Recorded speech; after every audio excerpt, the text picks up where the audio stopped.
నాడు ప్రధాని మోడీ గారి జన్మదిన సందర్భంగా రక్తదాన శిబిరం ఏర్పాటు చేయాలి.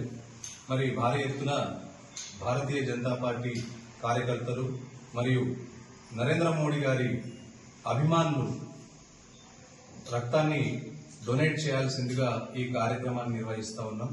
మరి 17 కాకుండా ఒక రోజు ముందుగానే 16వ తారీఖు నాడు నారాయణఖేడ్లోని ఏరియా ఆసుపత్రిలో ఉదయం 10 గంటల నుంచి ఈ రక్తదాన శిబిరం అనేది స్టార్ట్ చేయడం జరుగుతుంది. కాబట్టి భారీ ఎత్తున నారాయణఖేడ్ నియోజకవర్గంలోని అన్ని మండలాల నుంచి మండల అధ్యక్షులు రెస్పాన్సిబిలిటీ తీసుకొని బ్లడ్ డొనేట్ చేసే కార్యకర్తలను, మోడీ గారి అభిమానులను తీసుకుని వచ్చి ఆ రోజు రక్తాన్ని డొనేట్ చేసి మిగతా మన తెలంగాణలో ఎక్కడున్నా కూడా హాస్పిటల్స్లో బ్లడ్ లేకుండా చాలా మంది మరణిస్తూ ఉన్నారు. వారందరికీ నరేంద్ర మోడీ గారి పుట్టినరోజు సందర్భంగా ఈ బ్లడ్ అనేది వారికి అవసరంగా మారి వాళ్ళ యొక్క ఆరోగ్యాన్ని కాపాడిన వాళ్ళు అవుతాం.